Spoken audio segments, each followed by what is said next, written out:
Welcome to ఓహో talkies. AP రాజకీయాల్లో ప్రధానంగా రాజకీయ పార్టీల మధ్య పొత్తులకు సంబంధించి ఉత్కంఠ అయితే కొనసాగుతూ ఉంది.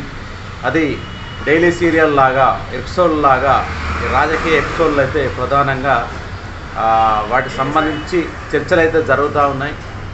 ఈరోజు జనసేన అధినేత పవన్ కళ్యాణ్ ఢిల్లీ టూర్కు కూడా వెళ్తున్నాడు.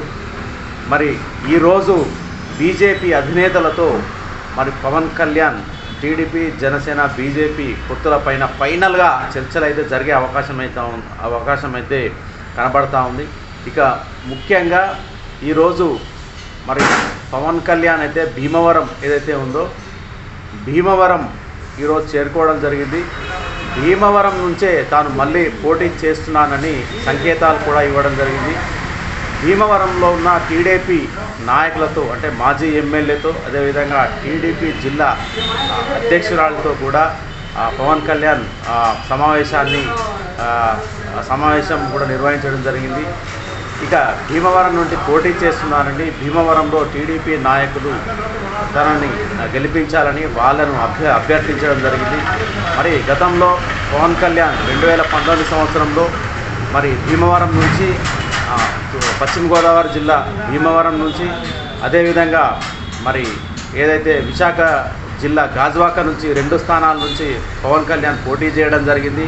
ఇక 2 స్థానాల్లో పవన్ కళ్యాణ్ ఘోర పరాజయాన్ని అయితే పొందడం జరిగింది.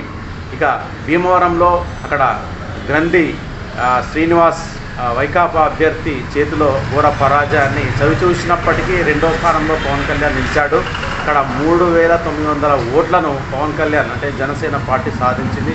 ఇక గాజువాకలో కూడా అక్కడ వైసీపీ గెలిచింది. టీడీపీ 2వ స్థానంలో నిలవగా పవన్ కళ్యాణ్ 3వ స్థానానికే పరిమితమయ్యాడు. ఘోర పరాజయాన్ని అయితే పొందడం జరిగింది.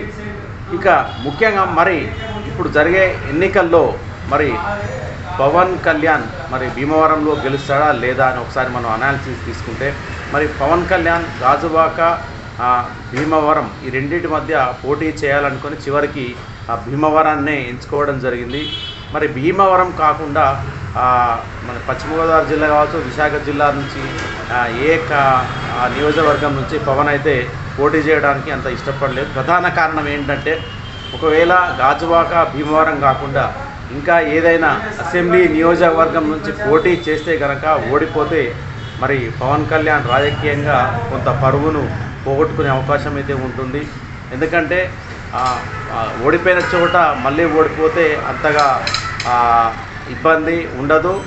మళ్ళీ ఓడిపోయిన చోట గెలిస్తే కనుక పవన్ కళ్యాణ్కి రాజకీయంగా కొంత ఏదైతే మైలేజ్ ఉందో మైలేజ్ పెరగడం జరుగుతుంది. ఎందుకంటే మనం పాత సామెత ఒకటి ఉంది, ఎక్కడైతే మనం పోగొట్టుకున్నామో అక్కడే మనం వెతుకోవాలని.